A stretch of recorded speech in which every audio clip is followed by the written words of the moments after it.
Hello, I'm Becky Walsh. I'm living in the UK and we are currently under lockdown restrictions. Now, every lockdown seems to be a little bit different. So the first lockdown, when it was quiet as a mouse, if you were going out for your exercise, it was like you just saw people running and that was kind of it. There were hardly any cars on the road. Things were extremely quiet.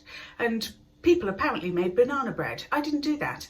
But people were going, oh, look at all these wonderful things that I'm doing. Amazing.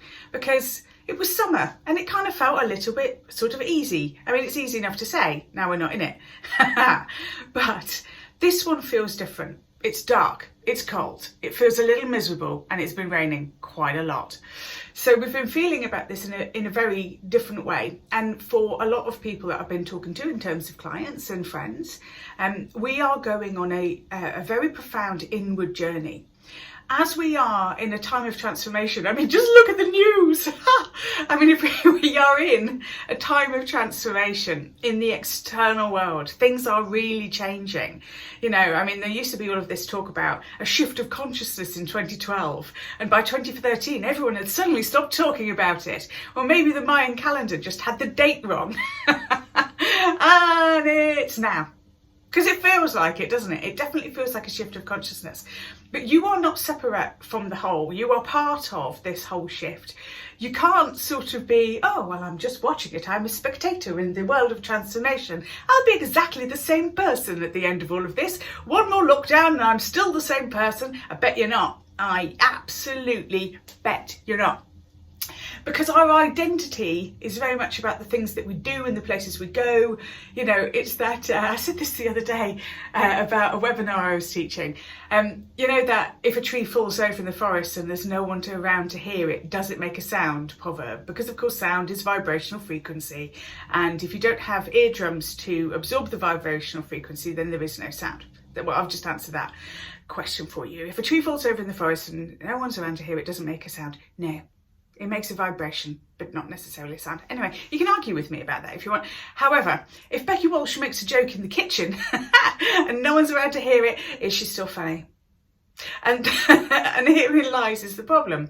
All of the nice little acts of kindness that we all do, telling the person at the checkout that the hair looks nice, or flirting with the barista, or any of the things that you do that kind of like gives you a sense of being alive, being who you are, your sense of identity, kind of gets robbed, especially if you're living on your own. It kind of gets robbed, so you don't have those social interactions and hugs that you're used to. So the journey that we go into, instead of this outward reflection of who we are based on how other people perceive us and how other people see us, because we are constantly looking for validation from other people. It's part of the limbic brain, you know, we want to fit in. It's survival of the fitty-inness. We want to fit in because if we fit in, we know we're not going to be chucked out of the tribe and die in the snow. So we want to fit in. So we are constantly reading ourselves within the world. Now, take away all of that external kind of stimulus and an inner journey takes place. And so you might have been really starting to come to grips with an authentic you, a different you, a you that you really are. You may have started to kind of go, well, all of the things that I dream about in the future, I don't even know are really possible right now. So the idea of going travelling and doing different things, or standing in front of an audience, or writing another book and doing a book launch, or maybe some of these are just my things, but you'll have your own things, and you'll have your things that, you know, might be going and seeing kind of like the Killers. I've got my ticket, but there is no concert.